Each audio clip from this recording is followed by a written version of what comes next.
Welcome to Talking Giants, presented by SeatGeek. I'm your host, Bobby Skinner, here with Entertainah. We're going to have an interview with Entertainah. Justin's not here today, dealing with some family stuff. So go, tweet at Justin, say, hope everything's going well, my friend. So we have Entertainah on. I think it's kind of become fun that we've basically had him on the last couple of years around this time of year, and we do other stuff with him, obviously. But we get like the Entertainah exclusive because he doesn't do a lot of content after the draft and before training camp. So always fun talking about him, where he views his team as a whole, and comparing it to past Giants teams and stuff. So good stuff with him. But before we kick it to, and we talk about Darren Waller at the top, so I'm not going to give you any monologue about Darren Waller. Here's what I'll say. I'm waiting for the news to be official. I don't care what team officials think. I'm just waiting for the news to be official. But I think he'll retire. Today's episode is brought to you by Magic Spoon. They are sick. What is Magic Spoon, people? They're cereal. They're cereal that's healthy and tastes good. They have a variety pack, 4 flavors. Their 4 flavors are cocoa, fruity, frosted, and peanut butter. This pack has 0 grams of sugar, 13 to 14 grams of protein, and 4 to 5 grams of net carbs. Only 140 calories per serving. That's pretty freaking cool. It's high protein, has 0 grams of sugar, keto friendly, gluten free, grain free, and soy free. How about that? What's your favorite flavor? I'm a peanut butter guy, right? I'm always going to be a peanut butter guy, especially with Magic Spoon. They do such a good job about it. So, you take the cereal, you put it in whatever you want. I'm not going to judge you if you put it in water or orange juice, whatever. Just put it in there and it's going to taste good. So go to magicspoon.com/Giants to grab a variety pack and try it today. And be sure to use our promo code GIANTS at checkout to save $5 off your order. And Magic Spoon is so confident in their product, it's backed with a 100% happiness guarantee. So if you don't like it for any reason, they'll refund your money. No questions asked. Remember, start your day off right with a delicious bowl of high-protein cereal at magicspoon.com/Giants and use the code GIANTS to save $5. You'll be glad you did. By the way, people forget breakfast is the most important meal of the day. And here's Entertainah. All right, we're now welcome on Chris the Entertainah. He's Entertainah talking sports. I feel like we're turning this to an annual tradition. Have Chris on like a few weeks once we roll out of the draft, as we get ready for training camp. How you doing, man? I'm doing good, man. I'm excited to be back on. Definitely want to reciprocate, get you guys once like we said right before the pod, probably around July 1st is when I'll start making a little bit of content. Right now, it's kind of the dead time, but always love coming on here talking Giants football with you, and excited to be back on, man. Hope you're doing well. Yeah, doing well. Like you said, it is the dead time, which is nice, right? Like we love this, love the game of football just for one, talking about it and stuff. But it's like these 2 months, I view it like being full time in football. I know you're not doing football anymore, but it's like being like you're like a teacher, where it's like that's a great comparison. Yeah, it's like you're working yourself into the ground 10 months of the year, going nonstop, but you love it, you're passionate about it, and then you get 2 months where it's just like, all right, like you can chill. You got a little, you got the bad kids in summer school who's still around with you, and that's it. It's funny you say that, because when I do this part time, like you said, but when I was doing this full time, that's I think I use that exact comparison. It's exactly what it's like. It's 9-10 months of nonstop football, and then you get 2 months to relax like a teacher does, and hopefully go on a vacation or two. Yeah, and that's what always drives me nuts. Is like, well, you're in the off. Like it is the NFL is not in the off season until now. Like the pre-draft, free agency, that stuff is just as busy as the season. That is not especially when you're as bad as we are. When you're as bad as we are, you're definitely not in your off season. Oh, it's the pinnacle. It's the pinnacle. Yeah. Like we've had thoughts of like, it was very funny after the playoffs year where we're going to the divisional round, and we had a thought like, oh shit, we have trips booked to Mobile, Alabama for the Senior Bowl. What if we're in the conference championship? Like, what do we do? like we're not used to this. Never even thought that was a possibility. It's like, how do Rams fans cover the draft? How does Talking Rams do a pod? They never have any picks. Yeah, a draft podcast. That's got to be a very weird situation. But I want to start with basically the only topical news right now in Giants land, which is Darren Waller. Obviously, this whole retire or not to retire dance has been going on for a long time. All the indications pointed that he's going to retire.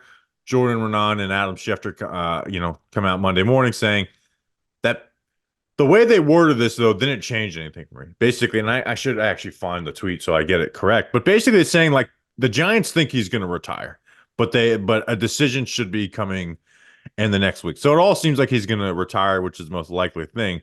Although I'm gonna the new Twitter sucks. I'm trying to look up Jordan Renan and I get like Jordan Peele and Jordan Spieth, and I was like, I don't follow them. I saw it today. It popped up on my phone. Yeah, so Darren Waller is expected to make a decision by next week's minicamp on his playing future, and people in and around the team expect he's going to retire. Multiple sources told Adam Schefter and me. Would be a pleasant surprise if he decided otherwise. So basically, like that report is like, hey, he's probably going to retire, but also we don't know if he's going to retire. It's not that's coming from the team and not from Darren Waller's mouth. So the closer he gets to having to pass up millions of dollars, I think the harder it's going to be. So that report doesn't change much for me, but I think he's going to retire. But let me ask you this. I know I just did a 5-minute prelude into the question. Do you want Darren Waller back or not at this point? I would say no. Now I'm not going to cry if he comes back. I still think he's a good player. Like he was a good player for us last year, right? Like I remember you talking about it, I think on Twitter actually, and I was stunned when I saw the stat. Like, I think he had like more receiving yards than any tight end in football. When he got injured versus the Jets, he was leading tight ends in receiving yards at that point. Yeah. So I think I remember you posting that. I was like stunned. I'm like, wow, is that accurate? So I still think he's a good player, obviously. But my mindset is if your heart's not in it, which to me, it clearly isn't. The guy's been like teetering back and forth the entire time. I always viewed Darren Waller, even after we made the trade, and I was excited to do it because we hadn't had a number one option for Daniel Jones ever. So I was excited when we got him in. I didn't feel like we gave up much, but I always viewed it as like a stopgap number one option. Like he was a guy that you were going to bring in for 2 years because there was no wide receiver in that free agent class we're signing. Odell Beckham, I think, was the highest paid one coming off the ACL tear. And there was no wide receivers where we were going to be picking in the draft that could really be that number one option. So I always made sense of it from that standpoint. He's kind of a plug and play, fringe number one option for a year or two. So I'm not going to cry. Plus, we drafted a guy who I'm not going to say I expect him to put up tight end one production his rookie year, but he's a guy I'm excited about. And I do think the Giants could find a way to get him a more advanced role. And I think that's a big reason why we drafted Theo Johnson, right? If I'm not mistaken, we drafted him where we did, knowing and expecting Darren Waller not to be back. So what would it be cool to have him back? Sure. But it's kind of one of those things where I'm like, I've expected him not to come back since like January. And I think the writing's on the wall. And at this point, if your heart's not in it, I don't want him back.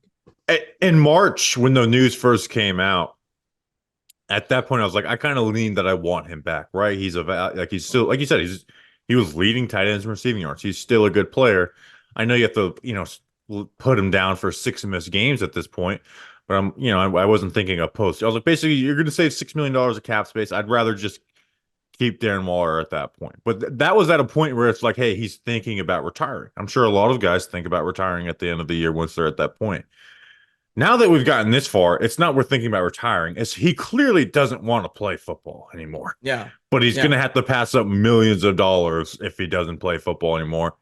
And like at this point, like I don't care if he raps or whatever. Like I know people make, we've had some fun with that, but like cool, go do that. But it's so clear he just does not want to play football anymore. But it's hard to pass up those millions of dollars toward now. I don't want him back because of his injury history and the lack of desire to want to play football. If this was some guy who didn't miss, like, if Devontae Adams was on our team and he's like, I'm thinking about retiring, I was like, okay, I'll welcome you back. You don't miss games. You're still a great player.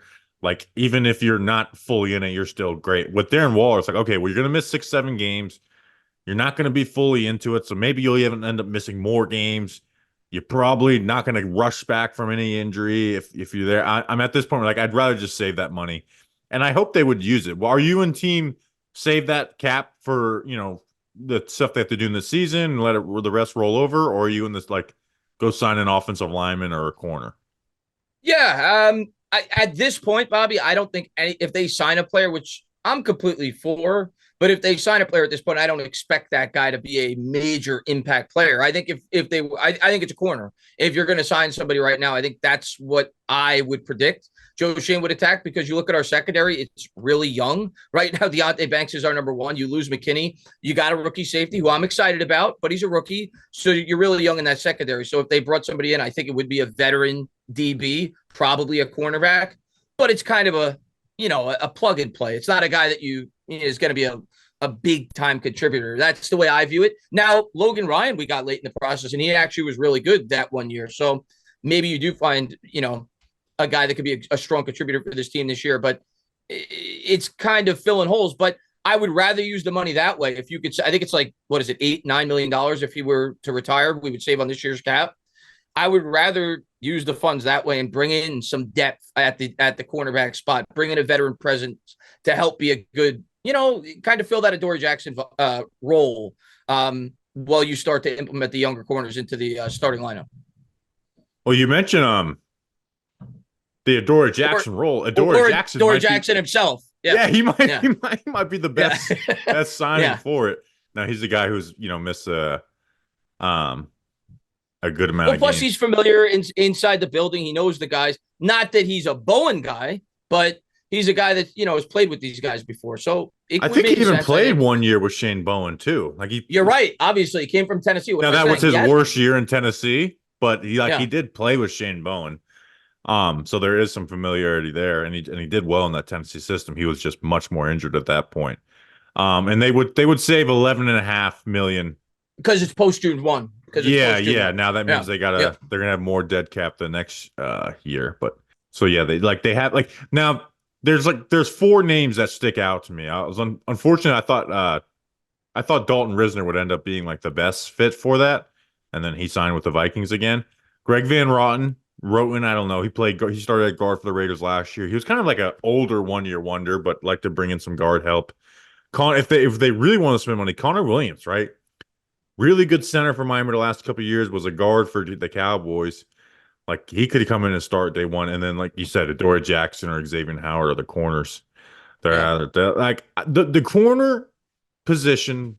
Like you can't argue that it's young, unproven, and thin. And it could be awful. Like it could just be awful. Like I know we all want Deonte Banks to be a bona fide cornerback one. He's got to prove it. I agree. And then you have Cordell Flott on the outside, a rookie and Drew Phillips on the slot.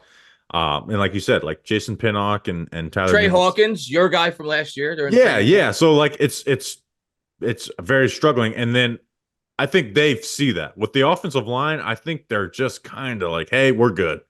Yeah. But even though I would like to bring in some type of guard presence, but I actually usually I would be in just like, hey, roll with what you got. But I am in like go out and make a reasonable signing. Obviously, I don't get an established vet to one of those two positions, because I mean those are two positions that can blow up an offense or a defense. If your secondary just can't cover, you're screwed. If your offensive line, I mean, we saw at the beginning of last year how bad it was. Like it can nuke an offense and start, especially Bobby playing those musical chairs and shit. We've seen it for 12 years with the offensive line, and not just 1 year. But I agree with you. But I kind of got that, at least speaking from the offensive line standpoint, I kind of got that vibe going into the draft after seeing what the Giants did in free agency. They brought in obviously only 2 guys that you figure could potentially start in free agency. Obviously with John Runyon Jr. and Illuminor, but they also brought in some other depth guys in free agency. So I kind of got that vibe going into the draft. I think Shane looked at it like, I'm going to bring in some stopgap fill-ins, a younger player like a Runyon who may be able to further develop on this team. And we're going to bank on the further development of the Evan Neals, the Josh Zudus, the John Michael Smiths. I think that's what Shane is banking on. It doesn't mean it's going to work. We remember that Gettleman banked on that too when he didn't address the offensive line, when he let the famous line. It appears we have much more faith in our offensive line than you guys do. Yeah, so it may not work, but I think that's what Shane's looking at. Like, I have spent heavy draft capital on the offensive line my first 2 drafts here. I'm going to have faith with the new offensive line coach with another year to develop. These guys are going to get better, and we're going to bring in some stopgap fill-in. So I agree with you. Although I could see us signing a corner. I don't see us signing a big, even a somewhat prominent name on the offensive line at this point. I think we're going to go with what we got. Yeah, I agree. So, but again, to me, Ordora Jackson actually makes the most sense, which is funny because he was, with the Giants the last 3 years. Now they gave away his number, which is it's hard to come back to a team when they've given away your number. So that's tough. Uh, so officially, me and you you're on the don't want Darren Waller back at this point train. Yeah, I'm not going to be devastated if he comes back, but I'm definitely of the mindset at this point that his heart's not in it. The guy doesn't want to be here, and if he was going to play, the only reason he'd be playing is, like you said, for financial reasons. And hey, I don't give a shit about that. It's the fact that he misses the games, and can he stay on the field? It's a bad, it's a bad. And I'd rather see Theo Johnson develop throughout the course of the year. I'd rather see Bellinger get more reps. So if his heart's not in it, and he's going to miss 7 or 8 games like you talked about, so at this point, I'm okay with moving off of Waller. Part of me, which is such a shame, man, because it should have it was like you said, leading him in receiving yards. He was killing it. Yeah. He's killing it. Then he had that hamstring baller, the practice, the walkthrough practice versus the Cowboys. Yeah, and part of me is excited to think about what now that we have a real number one, which I'm excited to talk about. Malik Nabers, like he's legitimate. Like I think he's gonna be great. Now that we have that real number one, that should only make a guy like Darren Waller better because it takes away the focus of the defense. So part of me is like, I wish his heart was in it. I wish he was coming back because I do think we could have a pretty, in terms of the weapons on this offense, a pretty strong core, especially if Darren Waller were to come back and we were getting a fully committed Darren Waller. But like you said, you kind of got to bake into the fact that even if you're getting a fully committed Darren Waller, you're lucky if you get more than 10 games out of him. So, and you get a big guy who's not training the right way. It just can fall off a cliff fast. Like it could just not even be good. Like I always go back to Kenny Golladay. Like 2021, I actually thought he was still a pretty good wide receiver. He was fairly productive. And then he got injured. The DJ injury happened. The offense fell to shit. And I don't think you could hear me. You got me? My thing froze for a bit. I'm sorry about that. Well, I was gonna say, I think of like 2021 Kenny Golladay because coming off that year, he led the team in receiving. I actually thought he was a good receiver that year. And then he got injured, right? But before he got injured, he was like right at his career high for yards per game. He was at a career high for catch percentage with DJ. Like they had like some pretty good chemistry, despite the fact that they weren't actually throwing the ball 20 to 30 yards down the field. And then he got injured, and then Daniel Jones got injured, and then the offense went to shit. And like, okay, let's see what Kenny Golladay, and he just fell off a cliff with the hip injury. So that's why also part of the worry. I was like, could Waller's big guys can fall off a cliff quick, and Waller's a big guy. You mentioned Malik Nabers. What'd you think of that pick as the player, as the decision over McCarthy or other quarterbacks? What'd you think of that? Yeah, that was always my in the world of reality. That was always my ideal pick. Because I always viewed it, no matter what all the rumors said leading up into the draft, I always looked at the first 3 picks. I'm like, they're going quarterback. I don't care what the rumors say that these teams are going to potentially trade out. You knew Chicago after passing on C.J. Stroud the previous year. There's no way they're going to pass on a quarterback in this strong of a class with a guy like Caleb Williams at the top. Washington, you knew was going quarterback, and if they weren't, they definitely weren't trading with us. So then it came down to New England, and like you, I always viewed Drake May as the guy that the Giants would want to target just based off of history. I like Drake May, but I look at the history of the Buffalo Bills. Joe Schoen, of course, was part of the drafting process of Josh Allen. I'm not going to say he's just like Josh Allen because I think Josh Allen's arm is on another level, even more so than a guy like Drake May, who I do think has a really strong arm. But if there was any quarterback that was as close to a guy like Josh Allen as a prospect, it was him.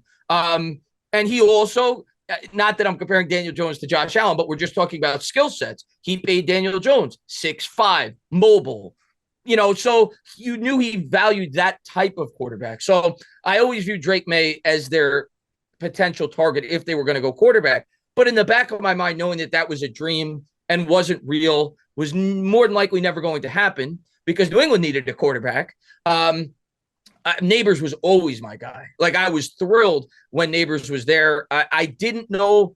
I thought Nabers was going to get to us, but I thought it was going to come in a different scenario. I thought that the Chargers were going to trade out and Minnesota was going to come up to get McCarthy. They ended up, of course, staying and going with the lineman, who I think was a good pick for them as well. Not surprised there with Harbaugh. But once Nabers was there, man, for me, it was a no-brainer. Like, I know a lot of people wanted a quarterback, and I actually liked McCarthy more than you did, but I didn't think he warranted that pick. For me, Nabers, I'm always a guy that is a strong believer in drafting towards the strength of the draft and not forcing a quarterback pick. In 2020, I was hammering home tackle, tackle, tackle, because it was the richest tackle draft class in forever with Tristan Wirfs and Andrew Thomas and everybody else. I wanted them to go that route. This year it was the same thing. If we weren't going to get one of those top 2 or 3 quarterbacks, I wanted the wide receiver because it was the strongest wide receiver draft class in years. Most people said that any one of those 3 were guys that would be number 1 wide receivers in 70, 80% of most draft classes. So it was the strength of the draft. You were getting arguably the 2nd or 3rd best overall player in the draft. So yeah, I view Nabers as a guy. I don't want to compare him to Beckham because I just think that's a natural comparison because LSU, Giants, explosive. I don't necessarily think he's like a carbon copy of a guy like Odell Beckham, but I think he's a guy that could bring that aspect to this offense that we haven't had since Odell Beckham has been here. And it was a huge need for us. You know, I'm not usually a guy that pounds the table to take a wide receiver that early, but I thought that he warranted the pick. So I was thrilled with that pick. I did 1 mock draft this year on my channel, and my first 2 picks were him, and I went with the safety in the 2nd round. So they took the 2 guys that I wanted. So I was thrilled with what the Giants ended up with. You know, you mentioned them. I do 4 every year. The first one was in the midseason. I took Jaden Daniels, and then the next 3 were Malik Nabers, right? And you know, it's like, hey, change stuff up. And I'm like, no, I'm sticking with Malik. It's just so watching him.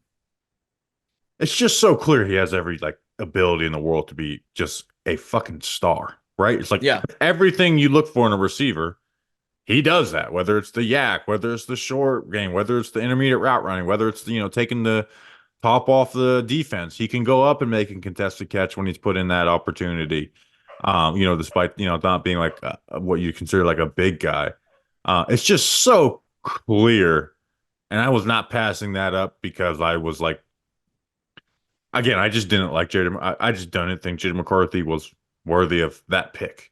I don't think he's a franchise QB. I actually do think he's going to look good in Minnesota, but I would have said the same. It's hard not to. It's hard not to. Well, that's the thing. If the Vikings would have taken Michael Penix or Bo Nix, I would have been like, hey, I think he'll look good. And you know what's coming, Bobby. You know what's coming, Bobby. When McCarthy looks good there, which he will, more than likely. I mean, you're throwing to Jordan Addison, like Jetta, like he has the best weapons in the league. Great tackle, dude. I mean, it's a quarterback dream over there. When he's successful there, the quarterback fans are going to say, how did you take Malik Nabers over JJ McCarthy? They're not going to take any of this into account. Here's the thing. I don't care. I don't give a shit. Now, I agree with you. I will swallow. I will just say I was wrong if he does the things that worried me, which is the accuracy outside the numbers and what is the willing to put. Like, that was the thing that bothered me more so than just, oh, he can be inaccurate deep down the field and he doesn't throw with good touch. Is when you went and walked, and I spent a good time in this on the video I did on him, is like they're asking him to throw the ball down the field on these plays, and he's not pulling the trigger. Like he's not so how, and this is as friendly as it's going to get for a quarterback at Michigan. So I'm going to put him behind this Giants offensive line with Darius Slayton as his wide receiver 1, and in this Brian Dable offense that is begging for someone to push ball down. I was like, and you're probably going to have to give up draft assets to ensure that you get him. Because I was always of the mindset, obviously we found out after the fact he would have fallen, but you can't bank on that if you love a quarterback at pick 6. If the Giants really wanted McCarthy, I was always of the mindset, Bobby, if we were taking a quarterback, whether it was McCarthy, whether it was Jaden Day, whoever it was, we weren't selecting them at 6. We were going to trade up to 4 or 5 to ensure that we got them. So not only were you going to bypass the opportunity to take a Malik Nabers, you were going to forfeit future draft capital to get a quarterback. So for me, it had to be a guy that you were in love with, like a guy that you feel like does not come around every draft or every other draft. And I think Drake May warranted that. And I think that's why the Giants considered trading up for him. And I'm a fan of McCarthy. I'm a big fan of Michigan. I do think McCarthy could be a successful pro, but a guy like McCarthy, I view him, he's in most drafts. You could find, maybe not the 2022 draft where Kenny Pickett was the first quarterback off the board, but a prospect like him is available in nearly every draft at the quarterback position. And in the situation that the Giants are in, you can even say even the Kenny Pickett draft. Go watch Kenny Pickett film at Pitt. Yeah. A little different, though. Tell me why JJ McCarthy is so much better than that guy. Like seriously, go watch film and tell me why he's so much better. You know what I think benefited McCarthy? As ironic as it is, what benefited McCarthy and his draft stock was the unknown, was the fact that he was in such an ideal situation that Michigan didn't ask him to do a whole lot. And people just looked at his traits. They looked at his upside coming out. But the thing is, the trait, that's what bothers me, is like the traits aren't elite. They're pretty good. Yeah. Like I like the way he throws on the run. You know, he can make most of the throws.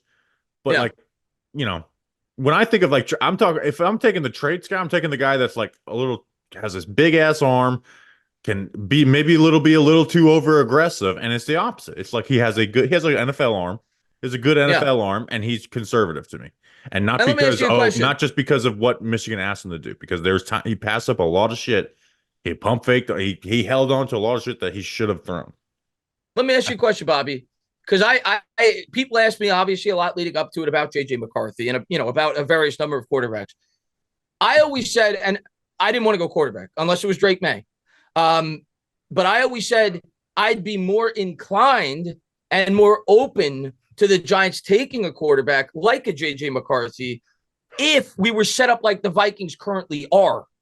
Like, if you could put him into that spot, I still wouldn't be in love with it because I wouldn't think he'd warrant the pick, but I would be much more approving of it if we had the situation that Minnesota had that he's going into. So I viewed it as a poor situation for a quarterback, and a quarterback that more than likely is not going to be able to overcome that. So if I was Minnesota and had everything intact, I would be okay. I wouldn't be clamoring for it, but I would have been okay with the Giants taking him at 6 or trading up to 5 or 4. The Giants situation was putrid compared to Minnesota. Yeah, and again, I just at the end of the day, I just didn't think he was worth that pick. And I hate to keep on hammering on him, right? Like, because it's just whenever we interview people, like it comes up. But yeah, I felt like it would have been a crazy reach.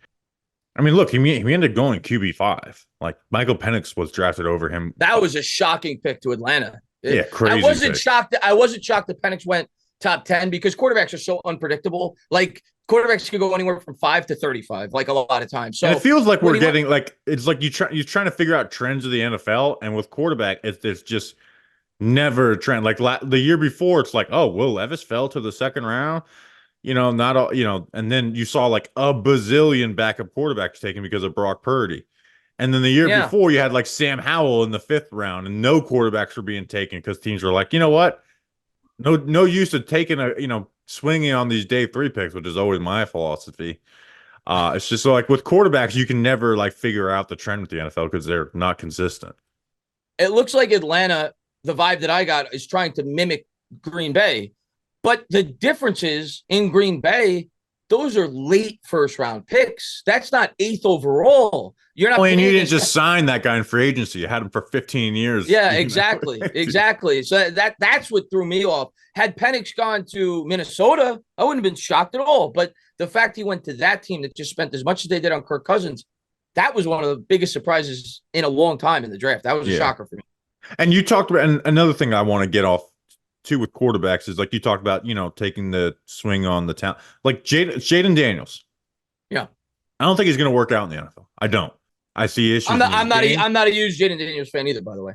But I would have taken a swing on him with those legs, with that arm talent, a willingness to push the ball. I would have taken a swing on Jaden Daniels if he was available for the Giants because of that talent. Right. Yeah. Even though at the end of the day, if you put a gun in my head, I'm saying Jaden Daniels doesn't work out in the NFL. So like, even if people had the opinion like, hey, JJ McCarthy's better than Jaden Daniels, let's say, okay, I can understand that. I don't think that's unreasonable, but I didn't. But to me, that argument means, okay, then neither one of them are worthy of those picks, which is a fine thing. That was kind of my mindset. There were 2 quarterbacks that I thought were worth trading up for, and those were the Caleb and May. I wouldn't have screamed with Jaden Daniels because obviously the upside, but I never viewed him as a fit for what the Giants would be looking for at the quarterback position. Just from a skill set standpoint, I didn't see the fit. Hold on a second, Entertainah. I got to talk to you about something. And our friends at Ridge are back with an exciting new product. What's Ridge? I'm talking about Ridge Wallet. You can now get Ridge's signature wallets with your favorite MLB team's logo on it. That's pretty nifty, especially if you're a Yankees fan. Their officially licensed debut collection includes all 30 teams. How about that? So I got to get my Yankees one. I like the silver one. That's the one I use, but I got to get that Yankees one. The things that I like about Ridge Wallet. One, you don't want to have like bulky pockets, and right, phones are getting bigger. It's nice and slim, and it fits all my cards, and I really like it. So Ridge is making gifting easier with these new MLB wallets. They're the perfect gift for Father's Day. Get him something that will last and he'll actually friggin' use. Stop getting people stuff for Father's Day that they're not going to use. Get him a Ridge wallet. It holds up to 12 cards, plus room for cash. And if you're like me, you got to have cash on you. The wallets have over 100,000 5-star reviews. That's a lot, people. We're trying to get that many at Talking Giants. The durable material means each wallet comes with a lifetime warranty. Don't love it after 99 days? Like Aaron Judge? Send it back. No questions asked. Head to ridge.com/johnboy to snag yours today. They are offering markdowns up to 30% for Father's Day. That's ridge.com/johnboy. You'd be glad you did. All right, Chris, let me ask you another question. What was your favorite day 3 pick? I'll tell you what, man. I think I like. I mean, Theo Johnson is obviously going to be the most popular answer, and I'm excited for him, man. I think he's going to be. I'm not going to put too high of an expectation year one. I do think he'll have a role, especially if Darren Waller retires, as we expect. But he's exciting. He's an exciting prospect. But I'll tell you what, man. I think even though it's funny because he's 25 and he plays the running back position, but he doesn't have a lot of wear and tear because he played wide receiver, I think, up until last year. So yeah, he hasn't really been used at that position. But I'm excited for Tyrone Tracy. He's never going to be a bell cow back, obviously, but I think he's a nice piece to a core. I think he's a guy that could create some explosive plays, a guy with a good play caller like we have with Dable, who I expect to be the play caller this year, by the way, could find a good niche for him. So I think both those guys could have a pretty good impact on the Giants offense in the near future. Yeah, the Theo Johnson one. Now I feel the pressure now with Theo Johnson because before the draft, you loved him. I loved him, right? Like we had a clip that went out from our tight end draft preview, which is our least watched tight. It's very funny. We did a tight end running back draft preview because it's like, all right, let's just mix. They're not going early with these ones. Let's mix these two together. We took 2 of them. Also, I want to say, and I've said it to everyone, this was the year they hit on guys we knew, which was very exciting. We went 5 for 5. We didn't know Darius Moaso at that pick. But I was like, I had Theo Johnson as tight end 2 in this class. Obviously not a super strong class, but I viewed him as a second rounder. And I was like, if there's anyone from this class that we look back at, because we do it with tight ends all the time, we're like, how did that guy fall? And he ends up being a stud. It was Theo Johnson. So now I feel it, but I really like him. And then Tyrone Tracy Jr. I like too. Now I'm interested to see how his game works in a less open offense where you got to be making a little more decisive with your reads because it can always. Backs, I think top tier backs are honestly some of them. Everyone says you can just find backs in the later. I think they're some of the hardest positions to project because it's just so wide open for them in college most of the time. But yeah, I really like Tyrone Tracy Jr. Be interesting to see where he would have been drafted if he was like 3-4 years younger too. Like you mentioned him, I know he doesn't have the wear or tear, but at the end of the day, he's 25. He's 25, yeah. But the other thing that I think adds value to that pick, and I'm sure the Giants considered that when they made it, is the new rules, the new kick return rules. And I think he's a guy that I don't know this, but I'm assuming they project him to be the kick returner. So that could be important this year, right? If you can find a guy that could help flip the field position an extra 3 or 4 times, that's valuable in today's NFL now that they're emphasizing the kick return rule. That I'm fascinated to see what that's going to look like because I don't know if I'm excited for that or not. I got to see that kick return until. Have you? Happening. I've watched clips of it. Like, have you seen that? Like how? I've seen the clips, but it's always like the highlights, and then it's like, okay, then you have UFL guys who are just not going to be as good of tackler. Like the special teams guys are just not going to be as good as tacklers as NFL special teams. Of course, yeah. But that's why I'm just really interested to see it and all play out. But I'm also like excited to have a special teams coordinator who seems like he kind of like gives a fuck about finding an edge and isn't just like, yeah, punt team does this, kick teams does this. the racetrack got You removed. were so excited to get rid of the special teams coach. And it's honestly it's the least amount of takes I had because again I'm not breaking down special teams play and I'm Yeah, not qualified to do either. But I just never seen someone just have one excuses for everything. yeah, Like the yeah. dumbest fucking excuses. Like they moved the track. They moved the dog track out of there. Um He and they survived just made three. so many mistakes. They just made way too many mistakes. And it was I guess Dable agreed with me that he was a disadvantage. He survived like three different coaching changes, didn't he? Yeah, she came in with Shermer, survived both Yeah. years with Joe Judge, and then 2 years with Brian Dable, which was very funny. Our two critiques of Brian Dable in his first 100 days on the job were, I don't like the Bobby Johnson hiring. He's really never doesn't have any proven track record. And then it's like I wish he would have found his own special teams coordinator instead of Thomas McGee. And that was at a time where we didn't hate Thomas McGee, but I was like, I wish he would have found his own. Right. Um, well, I guess that since we're talking about negative things, what's the decision, move, draft pick that anything that you've like disagreed with the most this offseason? So we're including like the entire offseason free Yeah, it agency could it could draft. even be like hey, this didn't happen, like, or I didn't like this signing over this, or letting McKinney Yeah. walk, or basically anything that you're just like, yeah, I disagree with that as a whole. Yeah, it's going to be a minor critique, but I'll just quickly just recap everything that they did.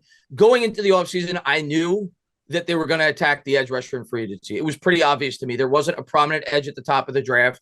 We were bringing in Bowen, who, by the way, I'm curious to get your take on Bowen. I view Bowen as more of a Patrick Graham style defensive coordinator, but the difference is he has edge rushers. Patrick Graham never did. So I think he's going to be successful here because he's a guy that doesn't blitz a whole lot. If you combine the amount of times the Titans blitzed the last 2 years with him as the DC, it's less than what Wink blitzed last year alone with the New York Giants. So I think you're going to get more of that Patrick Graham bend but don't break approach. But now you have a strong defensive front. So I think he's going to have even more success than Patrick Graham did personally. I really do like the Brian Burns pickup. And I know a lot of people, I think you even said it, not that you were critiquing it, but I think you said you viewed him as a very good edge rusher. You didn't view him as a great player, which I kind of agree with. But at the same time, you're not going to be able to find a great 25-year-old edge rusher that becomes available in free agency or via trade more often than not. So he's about as good as you're going to get, in my opinion, in that situation. So I think he's going to help this defense a lot. I think he's a really good fit for Bowen. He's going to help Kayvon. I think he's going to help everybody on that defensive line. So I'm really looking forward to that. I think it's a great fit for his defensive scheme. So I like what they did for the most part in free agency. They addressed the offensive line. They brought in some good depth players, good stopgap fillers. And they did exactly what I said that they wanted to do at the top of the draft. Now, if I'm going to have a minor critique, I would have preferred, and I would say this in every draft, by the way, no matter what your team looks like, I would have preferred that they address the offensive line at some point in the draft. Get another guy that you could develop in round 4, in round 5. And again, it's a minor critique. Overall, I like their overall game plan, though. They addressed both sides of the line in the offseason. They got that premier playmaker. And they built for the future of this team, and they didn't reach on a quarterback, which I liked. I didn't think that would have been a good decision. So if I'm going to have a minor critique, I probably would have preferred a little more attention to either side of the line in the draft. But it's a minor critique. I don't think it's anything worth going crazy about. Yeah, my biggest worry with it is just that I think Jermaine Elmanor is like, this is an awesome signing, right? Like, he can either be the starter or a damn good swing tackle. And with Andrew Thomas's injury history, with Evan Neal's lack of success, this could be and it was a great deal too. I just worry that him being like, okay, well, you're going to start at guard if Evan Neal's not good, could just unleash a really unfortunate chain of events where this offensive line gets in a similar situation to where they were last year. But obviously hoping Neal ends up just being good. That would be nice. He posted an Instagram post, and he did Simple Man as a song by Leonard Skinner, obviously, and I was like, I'm back in. Like, you're posting your own pictures with Simple Man. I'm just fully back in on you. He's the X factor this year, just like last year. Yeah, just like last year. I mean, we talked. Yeah. I think when we had you on, we talked about it. It's like how important Evan Neal is, like, for this offense. And then Thomas got hurt, and then it was just a fucking shit show. Where are you at Yeah. with Joe Schoen in general entering year 3? Like when I was putting together the questions, I had this thought, like, okay, where were the other GMs? And I was like, Yeah. okay, Reese had a Super Bowl with a great '07 draft class, and then a #1 seed that lost in the divisional round. Gettleman had fired Shermer, but you did feel good about quarterback, or at least I did. I felt good about quarterback at that time. Felt okay about quarterback. Dex Yeah. looked good. Saquon was a star, but you had really bad free agencies. And you bring in a new head coach, and I just like that's the cycle. And then now you have Shane, who has a playoff year, but that was kind of built off of coaching. And you have these Yeah. lackluster drafts, but like really good process with the free agencies Yeah. and trades. Yeah. I mean, I think what I learned from I'm always going to be a guy that's going to give a general manager an opportunity. There's going to be a lot of people that want to jump down the general manager's throat after 2 years. I gave Gettleman a long leash. I gave him 4 years before I said, okay, it's time to fire him. And the Giants fired him after the 4th year. I thought he did the biggest issue with Gettleman in hindsight. Obviously, there's a lot of issues, but the biggest issue with Gettleman in hindsight is the fact that he did not stick to a plan. He jumped from here to there every year, right? Like the first year, you're trying to win and rebuild kind of at the same time. That's kind of what they were going like. for it. Yeah. I wasn't doing the podcast or anything at that point. I was just kind of like, I watched the Yeah. Giants on Sunday. I fucking love Eli Manning with all my heart, and I was like, give me a second. I felt the same way. I was like, I believed. I was like, there's one more run in Eli, and that's the way everyone in the building had felt too. Obviously, that was very wrong. Yeah, as a fan, I was excited to see that Eli was going to get another shot. If I was putting my GM cap on, I probably would have said you should have traded back. If we're talking, even the night of. But as a fan, I was excited to see that Eli was going to get another shot and he was going to get that weapon. But Gettleman, to me, he shifted too much. There was too much turmoil. He had no direction. He GM for his job. Yeah. Do I think where Joe Schoen? That was my biggest afraid. I knew for a fact they didn't love JJ McCarthy. They, it was they liked him, but they viewed. I was afraid that Joe Schoen on draft night was going to draft for his job and take JJ McCarthy because this is the downside. Me and you both agree they shouldn't have taken JJ McCarthy. But the bad side of that is the quarterback question is there's no easy answer. Like it's going to take even if there was like, hey, next year's draft is sick. You've got to be in a spot to have those picks, and that doesn't always. I mean, go to plan, not even go to plan like that. It's hard to get those. It's hard to be bad enough with Brian Daboll as your head coach to get those picks. So there's just they may get fired because they didn't draft a QB here. But I don't think they will. I don't think that, and maybe I'll be dead wrong. I've been dead wrong before. I don't think they will. I think they're getting 4 years no matter what. Yeah, I think unless they commit like heinous crimes. Yeah. Here's what I'll say about Shane. Are there things you could look at and say that wasn't a good move? That, you could, yeah. Are there certain draft picks you could say, the drafts worry me. Evan Neal should be a big worry right now. I think that's a huge worry, in terms of taking a tackle that early who has been as unproductive as he's been. There's other, we'll see about Deonte Banks. I think I like Banks a little bit more than you, but he's still unproven. John Michael Smith's, we'll see. It's only been 1 year. So I think you need to give these drafts another year or 2 years to air out to see what they it's just are. At this point, it's like, where's the I get it. Where's the dudes? But the thing that I like about Shane, and I don't know if he's going to work out or not. Hopefully he's a good talent evaluator. But the thing that I like about Shane in comparison to a Gettleman, he has a clear plan and he's not going to steer away from it. He's had opportunity after opportunity after opportunity to force a quarterback pick. Hasn't done it.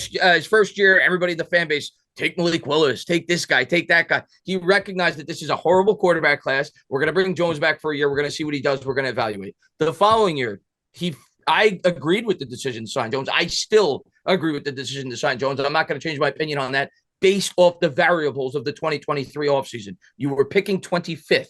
We didn't have, we couldn't surrender 3, 4 first-round picks. And the side of the argument that I think not enough people think about when they think about that decision, they're not thinking about it from the mindset of a real-life GM. If I was Joe Schoen and I put my GM cap on, I would have said the path of least resistance, the thing that I have to worry about the least of my job security is bringing back Daniel Jones. Because if I let Daniel Jones go and he goes to a good team, and he looked good. Like if he went to a team like the Lions and he succeeded like Jared Goff did, which in hindsight, obviously you're going to argue that wouldn't have been the case, but you don't know that. You don't have the power of hindsight, and the team wins 5 games and you start Tyrod Taylor, you're going to look like a fool. And we weren't in a position to draft the quarterback. So if I was Shane, I would have signed Daniel Jones as well. Now you could argue the tag, but it was kind of a unique situation where both Jones and Barkley were free agents at the same time. So I could make sense of the fact that he wanted to use the tag on Barkley because it was better to be able to build his team and his cap, being that you would only have to commit $10 million fully against the cap with the running back. It was just kind of a tough, unique situation. But I actually agreed with the way that Shane handled that, and he gave himself a 2-year out with Daniel Jones. Are there things you can nitpick about? Yes, but I think the thing that makes me more convinced with Shane than our previous GM, he seems like a smart guy. He has a clear plan, and he has invested a huge amount in what I think matters most. He spent it may not work, but he said he spent the 7th overall pick on a tackle. He spent an early 2nd round pick on a center. He just went out and spent a ton of money on the offensive line in free agency. He traded for Brian Burns. I'm a big line guy, right? Drafted Kayvon Thibodeau 5th overall. Azudu was a 3rd round pick. Like, he's invested premium draft picks into the trenches. And that's what I want my general manager to do. Whether or not those guys are going to work out, that remains to be seen. But overall, I think he has a clear plan. I think it was obvious what his plan was when we signed Jones. I'm going to give him 2 years. We're going to build this team, and we're going to see where we're at. And then if he's not good, we'll move off with what we hope and think will be a more equipped team to support a quarterback. If he's good, we'll push forward for another year. Obviously, he didn't expect the team to completely fall off last year and have the opportunity to potentially take a quarterback. He explored that. He tried to trade up for a quarterback that he loved. He couldn't do it. So overall, I'm not going to say I'm completely sold on Shane, that I'm going to trust everything the guy does, but I am encouraged. I think he's a smart guy, and I think he has a clear plan. And I could only speak for myself. I, as a fan, am going to let him carry out his plan before I come to the conclusion he needs to be replaced. And for me, like you said, that's at least 2 more years. That's this year and next year. And I might even want to give him another year after that personally. But I'm giving him a few more years before I completely say it's time to rip this thing up. He's improved our wide receiving core. I didn't even get to that tremendously since he's gotten here. I like Wan'Dale. Gets hurt a lot, but I like Wan'Dale when he's on the field. I think Nabers is going to be one of the top 10 receivers in the league. And I think Hyatt has some potential as well. The defensive line's been a massive improvement. When he first took the job, our number 1 edge was Azeez Ojulari. So he's improved certain facets of this team. So, I think I got to see a couple more years before I'm in or out on Shane. But I'm encouraged the fact that I think he has a clear sense of direction. Yeah. Yeah, he did admit to changing with the DJ because no one expected DJ to do that. Obviously, I was in agreement on signing. I can't remember what I was talking about, but I was in agreement with signing DJ up to 36 mil per year, which is just as much as L as 40 mil per year. And it's just, I worry about the talent. So that was my draft day speech I do every year. This year was if Shane ends up getting fired after 4 years, because again, I don't think he's only getting 3 years. So it'd have to go really bad. What about Dable? You think Dable's got a guaranteed 4 years as well? I don't think you could separate them. Yeah. I agree with you. I think Dable's done a better job than Joe Shane has, despite the fact the turmoil with Wink Martindale, which I think Wink Martindale had a lot to do with that on his time. I think Dable's done a better job, but you don't, unless Dable proves a ton, it's hard to fire a GM and not the head coach. Oh, if I had to guess, if you said, Chris, before the year starts, one of them will be fired, I would guess Dable, just because naturally a general manager would fire the head coach to save his job. And that would be worrisome if they let him fire Dable to save his job, because they made that mistake with Dave Gettleman, where he, again, is the same situation where Shermer was probably doing a better job than what Dave Gettleman was. But Gettleman went to go save his job and threw Shermer under the fucking bus to save his job. I think you and me, and you could check the tape. I don't know if you were on YouTube yet during that time period. We were doing the podcast and Twitter and stuff. You were definitely doing the podcast. I think you and me were the only 2 Giants content creators that I could think of that were strongly for keeping Pat Shurmur. I was strongly for keeping Pat Shurmur if you were keeping Gettleman. I was like, if you fire Pat Shurmur, fine, but you better fire Gettleman too. And Shermer's been the better of the 2. Especially My mindset was what I think was the obvious mindset. You just drafted a quarterback. now they had to fire Betcher though. I was on the team fire James Betcher if they did. Absolutely should have fired Betcher. But you just drafted a quarterback due in large part to that you thought he would fit Pat Shermer's scheme. And now you're going to fire Pat Shermer, and Gettleman on the day after in his press conference said, well, Pat Shermer loved him. That was a big reason why we drafted him. Yeah. What is going on in this That building was my mindset is I didn't love Pat Shermer as a head coach. Like, I think he did a ton of questionable things. I thought his timeout usage was awful. I think that his halftime adjustments were not good. One game that comes to mind off the top of my head, I remember we had a game against the Eagles, and we ran the ball all over them in the first half, and then we only had 4 second-half carries, and we blew like a 10-point lead in the second half. Like, there were things that Pat was not his strongest head coach, but the way I looked at Pat Shermer was the same way I looked at Dable. You brought this guy in because of his strength with quarterbacks. You drafted a quarterback to fit his offense, and then you fired him after the quarterback's first year. That set Daniel Jones up for catastrophe. And now, I don't know how it would have good things, too. Yeah. I don't know how it would have played out, but that was my biggest reason for why I was pro bringing Shermer back for one more year. Yeah. Or, like you said, ripping it all up. But I knew that wasn't going to happen. I knew they were going to fire Gettleman.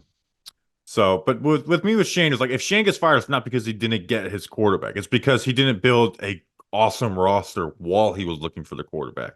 You have to do one or the other to keep your job. You either got to hit on quarterback and he leaves that team up, or you got to have a great roster, build a great roster that is able to survive without Look at the 49ers. Look at the 49ers. That's what John Lynch was able to do. Yeah, exactly. So it's like if he ends up losing his job, it's not because of one or the other. It's because of both. I'll finish off with this. How's your content life over? So it's been over a year since you went back to, I say a regular job, but we have real jobs doing this. But like, yeah, how's content life? How's life treating you? It's good. It's good. It's good to have more of a balance for me personally. I still love talking about the Giants, but when I feel I want to, when it's more appropriate, when I got to a point where I felt like I was forcing things just for the sake of making content, and it made me enjoy this a lot less. So it's good for me to have more of a balance where I do this when I want to and still, make it a nice secondary income on it, enjoy doing it, and still feel like I'm part of the Giants community. So it's good. It's good to have, for me, it's good to have more of a balance. Yeah. Yeah. That's trying to take some vacation time and stuff right now. Cause it's like, all right, like you miss this, take some time. So definitely happy for you with that. Is there anything that you miss from like being in the grind of it, or? I mean, you're still putting out like in the season, the entire draft and stuff. I still do the live streams every week, and I plan on making video content during the year, and starting probably around July, early mid-July is when I'm going to start making fairly regular content. I guess I miss having the relationships, being not just with you, but just other tweeting with Twitter all day, right?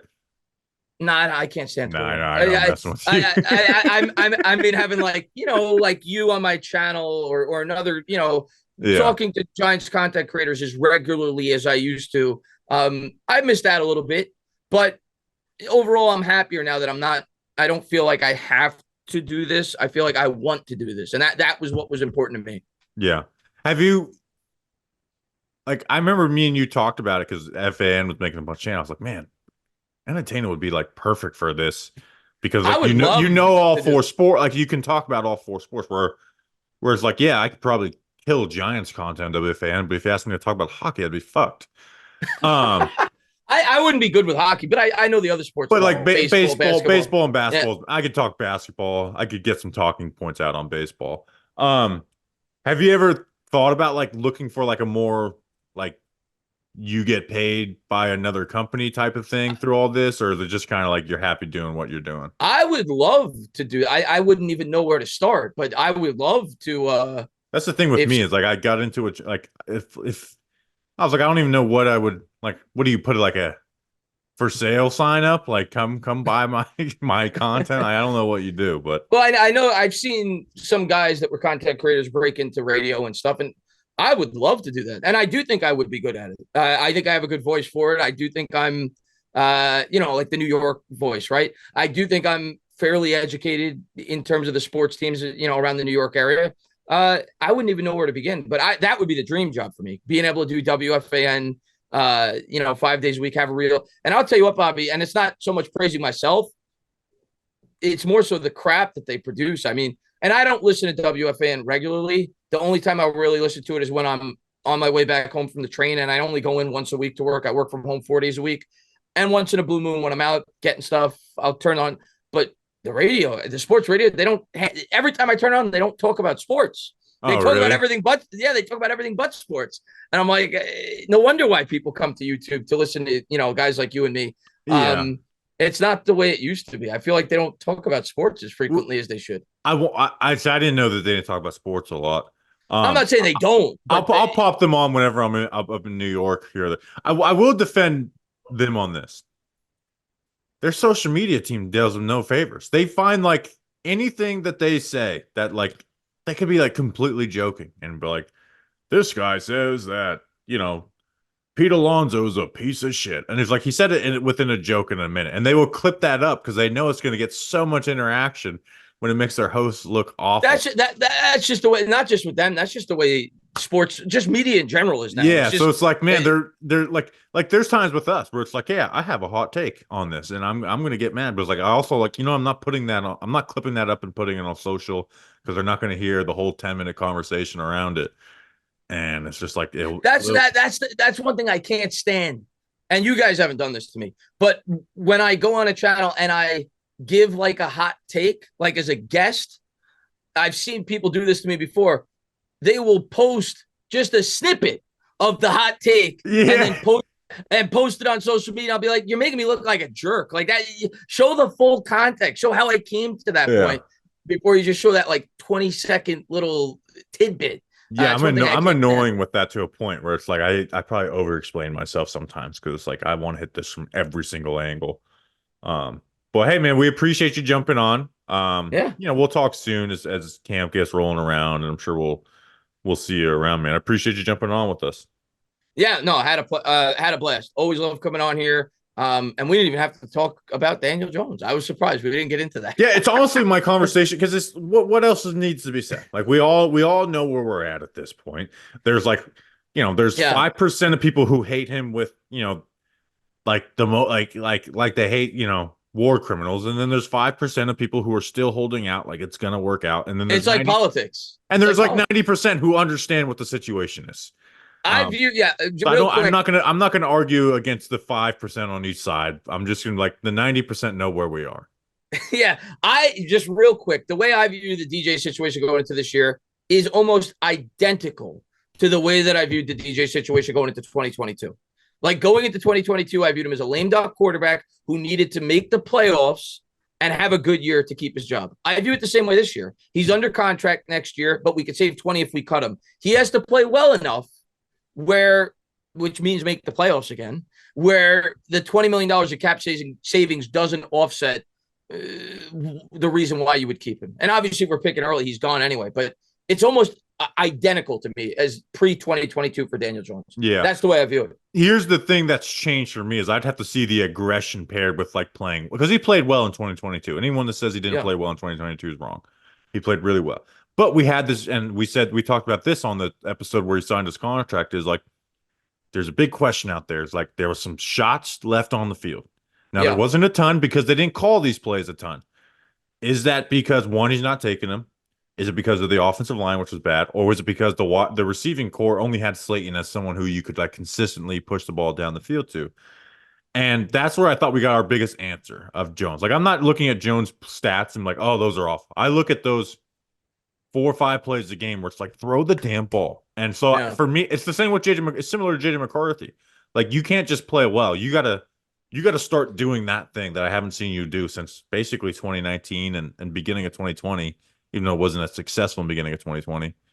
I guess he's got to hit another level. Yeah, I'd have to see that aggression out, and I just don't. At this point, I just don't see him doing that. I think for him to succeed, he needs to play the way he did in 2022, and I'm not going to continue paying that money for that type of quarterback. Yeah. But I think you view him like Alex Smith, basically. But yeah, even then, like Alex Smith didn't have like the disaster. I guess he did early in his career, but like once Alex Smith set himself was, he didn't have like that disaster. Yeah, a 6-7 game stretch that DJ had last year. Obviously, a lot of contributing factors with the offensive line and shit, but I guess just the offensive line was the big contributing factor. Everything else was all right. That offensive line was dreadful. Please stay healthy, Andrew Thomas. I cannot deal without Josh as left tackle ever again. I don't care who's at quarterback. I don't care if we put Justin at quarterback. We need Josh Azudu to not have to play left tackle. We need Andrew Thomas there or Jermaine Justin Elliman Pugh playing left tackle like that. Enough. We don't need that. Yeah. All right, man. Appreciate you jumping on. Thank you. Yeah, always, man. Always love coming on. All right, thanks, Chris, for jumping on. Make sure to go check out all his stuff, even though he's not putting a lot of stuff out. But you guys know where Entertainah is. He's talking sports all the damn time. But before we go, I got to talk to you guys about something serious, and it's baseball season, and it finally feels like baseball season. And yeah, it's a little early to start looking at the standings and scoreboard watching, unless you're a Yankees fan. But it is never too early to get in on all of today's action at DraftKings Sportsbook. It's super easy for first-timers to get started. Try betting on something simple like picking a team to win. Go to DraftKings Sportsbook app, select your squad, and place your first bet. It's that simple. New customers can get a no-sweat bet up to $1,500. Just deposit at least $5 and you'll get a bonus bet back equal to your first bet if it doesn't hit. So download the DraftKings Sportsbook app now and use code WORLD. That's code WORLD. Only at DraftKings. The crown is yours. Gambling problem? Call 1-800-GAMBLER or in West Virginia, visit www.1800gambler.net. In New York, call 877-8-HOPE-NY or text HOPE-NY 467-369. Connecticut, help is available for problem gambling. Call 888-789-7777 or visit ccpg.org. Please play responsibly. On behalf of Boot Hill Casino and Resort in Kansas. 21 plus age varies by jurisdiction. Void in Ontario. One no sweat bet per new customer. Issues as one bonus bet based on amount of initial losing bet. Bonus bets expire 168 hours after issuance. So see dkng.co/baseball for eligibility, wagering, and deposit restrictions, terms, and responsible gaming resources. You'll be glad you did. So thanks, Chris, for coming on. It's always good to talk to him and get his point of view on stuff where he's the stuff. I truly think. Like, I don't say that just to blow up smoke. If you're like, who is someone who's just in content that would be perfect for, like, radio? It'd be Entertainah because, like, he's passionate about all the sports, right? He says he wouldn't be good at hockey, but I'm sure he would figure it out pretty damn quickly. And, like, he used to do it. Like, he did the Mets streams. He did the Knicks streams. Wall all doing all the Giant stuff. And was nonstop. So, I think if you gave him, like, hey, you have a 4-hour block to put all this energy into, I think he would do a pretty damn good job. Like, I think he'd do his prep. He's someone who figures out what he wants to talk about and does it. Gets along with others, not afraid to give a hot take or, get overexcited or whatever. So I think he would be really good at that.